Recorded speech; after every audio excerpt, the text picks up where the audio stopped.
Okay, so we're here down at the Point to speak with the Milton Keynes Youth Cabinet. Here we've got Adam, one of the Milton Keynes Youth MPs. Yep. Adam, just tell us a bit about why you think the voting age should be lowered to 16 and the fact that so many people in Scotland voted at that age.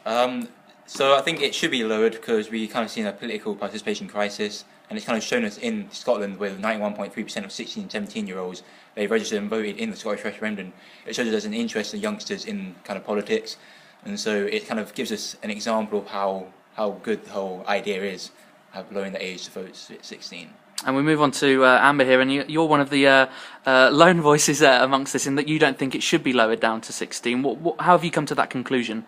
I think it's really hard to tell, if you look at it in maturity-wise, it's really hard to tell when someone's kind of old enough or mature enough to be able to vote, and you kind of have to draw a line somewhere. And it kind of feels like 18 is where everything sort of leads to, because I think with 16 is that you can drink, smoke and get married, but all of those, you can't buy cigarettes or buy alcohol, and you need parents' permission to get married at 16. So it kind of all leads up to being 18, and it depends where you define being a minor and being an adult, and sort of also your experience from, for me, kind of how long I've lived and what I've done so far. I'm nearly 16 and I don't think I'm kind of anywhere near ready.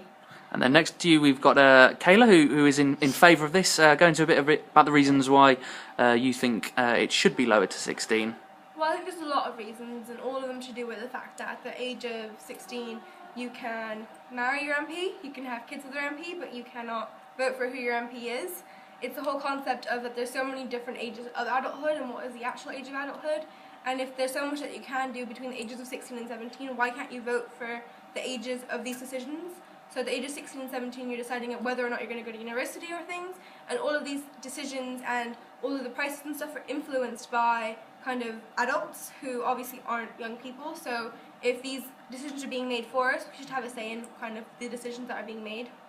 And then we've also got another gentleman here who's in favour. Paris, your views on that, and do you think people are mature enough at the age of 16 to vote? I think that's quite a difficult question. It's quite an interesting question as well. I mean, sorry, obviously the stereotype is that they would not be mature enough, but I could list plenty of names who are 16 that I know would definitely vote properly and would give a good ballot. And then you can also like relate that to the Scottish referendum previously, a couple of months ago, and I know that a lot of 16-year-olds took that very seriously there. If I had to decide, I would say more towards, yeah, I think they're mature enough, partly because of the Scottish referendum, and partly because I think they take a lot of other things in life seriously, and they would take this seriously as well. Great.